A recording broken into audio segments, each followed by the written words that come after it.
Jean-Pierre. Bonjour Olivier. On est ravis de te recevoir cette semaine pour l'émission Le Portrait de la Semaine. Ah, génial. Très simple pour moi de te recevoir, c'était plutôt naturel. Moi en tant que plongeur, je comprends. Je te suis déjà depuis quelques années en tant que photographe, je suis toutes tes photos. Et donc là, plein de questions me viennent à l'occasion justement de ce petit reportage. Déjà, pourquoi mettre autant d'énergie pour montrer les beautés du bassin d'Arcachon? En fait c'est simple, je me suis dit mais pourquoi garder ça secret, sous le coude et me faire plaisir qu'à moi? Je me suis dit ça ne me sert à rien et puis si je peux partager et que je peux faire découvrir les fonds du bassin à tous les gens qui vivent autour et qui l'ignorent complètement, je me suis dit ça va être génial. Alors j'ai commencé par chercher un outil pour faire ça et puis je suis tombé sur Facebook et là je me dis voilà, c'est l'outil qu'il me faut, je vais faire une page et je vais parler de mes photos du bassin, je vais montrer ce que je vois, je vais essayer de décrire simplement ce qu'il y a. J'ai commencé évidemment par les nudibranches et là tout de suite j'ai eu quantité de messages pour me dire c'est quoi? C'est des limaces de mer. Ah bon, des limaces? Mais justement, ça c'est une bonne question parce que tu as utilisé le terme de nudibranche. Je pense que là tu as perdu à peu près 9 spectateurs sur 10. C'est possible. Donc c'est vrai qu'on a le bassin d'Arcachon, c'est une pouponnière incroyable pour différents types de petites bestioles, oui. Petits animaux et donc notamment le nudibranche qui est une limace de mer, comme notre limace qu'on peut voir dans le gazon, sauf qu'elles ont énormément de couleurs. On a du rose, du vert, du jaune, du transparent. C'est fabuleux. Les gens n'y croient pas, même quand je leur montre les photos, ils me disent mais c'est pas possible, c'est pas au bassin ça. Et on se croirait sur une barrière de corail, c'est simple. Sauf que c'est minuscule. Alors là, quand je donne la dimension des nudibranches, justement, de ces petites limaces, entre les plus petites que j'ai dû filmer ou photographier, c'est 3 mm. Et ça va jusqu'à 25, 26, 30 mm pour les plus grandes, quoi. C'est fabuleux, quoi. Oui, oui. Et c'est coloré, c'est des formes absolument magnifiques, quoi, avec des cérates, c'est-à-dire des espèces de chevelures qui sont balayées par le courant, c'est absolument génial, quoi. Moi, ça m'a retourné complètement les premières fois où je les ai vus. Et je me suis dit, vite que j'ai un appareil photo. Ouais, il a fallu que j'attende 8 ans pour en avoir un.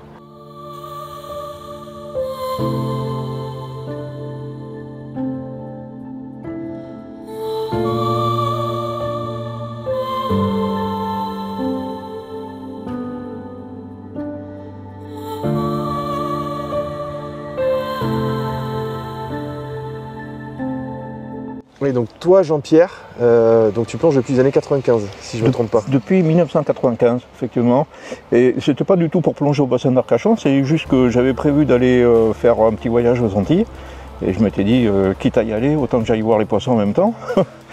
et donc je m'étais inscrit à un club de plongée local pour passer au moins mon brevet élémentaire.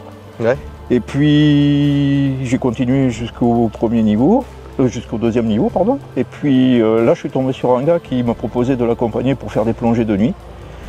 Et là, je suis tombé amoureux du bassin la nuit. Et là, l'aventure a démarré. L'aventure a démarré là, et depuis, elle m'a jamais plus quitté, quoi. Je suis un plongeur de nuit, une espèce de chauve-souris du bassin. C'est ça, parce que tu as créé un groupe Facebook qui partage les photos que tu vas prendre, toi ou des copains. On a des amis en commun, toi et moi. Et on met les photos qu'on a pu prendre donc la nuit. Oui. Alors, il y a un avantage énorme à plonger la nuit sur le bassin, c'est la sortie justement de toute cette faune qui vit cachée la journée et qui va sortir le soleil tombant. Alors, effectivement, tu as raison, il y a une certaine quantité de faune qui ne sort que la nuit. Mais la journée, on pourrait quand même les voir parce qu'il suffit de regarder au fond des trous, des choses comme ça, on arriverait quand même à les voir. Sachant que les petits nudibranches, tu as vu, ça se dépasse très doucement, donc ils vont pas très loin. Donc on pourrait les voir en cherchant bien, ou alors en retrouvant des pierres, des choses comme ça. Pour les photographier, ça sera plus compliqué. Alors, pour la photographie, ça serait plus compliqué. Alors le gros avantage de la plongée de nuit, c'est qu'il n'y a pas de soleil. Et comme il n'y a pas le soleil, on a toutes les longueurs d'onde des lampes. Et là, toutes les couleurs ressortent comme si on était en plein jour, quoi, en fait. Alors que si on plonge la journée, la puissance du soleil qui est de l'ordre de 2000 watts par mètre carré, donc c'est énorme par rapport à ce qu'on peut faire avec nos lampes. Et donc on a une dominante de couleur verte ou grise, et ça fausse tout, quoi. Et ça sort de la... Je sais pas, ça sort du vivant, ça sort du naturel. Tandis que la nuit, alors bon, il faut pas avoir peur il faut pas avoir peur de la claustrophobie, mais c'est génial. Il n'y a pas un bruit, il n'y a pas de bateau, il n'y a pas... C'est une vie de toute façon complètement différente. Ouais, mais moi j'aime bien la nuit. Moi. Non, je partage. L'actualité ces derniers temps me force à te poser une question. Est-ce que tu as vu une évolution au niveau du bassin, la qualité des eaux, la turbidité de l'eau, au cours de tes donc quasiment 25 ans de plongée sur le bassin? Oui. Je dirais que ça a été relativement lent à partir du moment où j'ai commencé à plonger. C'est-à-dire que chaque année, bon, l'eau était claire, il y avait des visibilités de l'ordre de 10-12 mètres. Et puis, quand les dragages ont commencé à se mettre en place pour dégager les chenaux des ports, c'est là où ça a commencé à se détériorer petit à petit, et puis de plus en plus. Et de plus en plus vite. Ouais. Et donc là, je me permets, donc ces derniers temps, là, avec ce qu'on a pu voir sur le bassin, avec les pollutions, les pollutions, les dragages, donc là, la qualité de l'eau, la visibilité a été réduite drastiquement. Ah, la visibilité, elle est réduite à quasiment rien. Quand on va de 30 cm à 50 cm, on ne peut pas dire que ça soit de l'eau claire. Et pour les plongeurs, c'est dangereux. Ça peut être dangereux. Surtout pour des débutants. Quand on est habitué, bon, on sait s'orienter, on sait à peu près où on est, on a quand même de la mémorisation.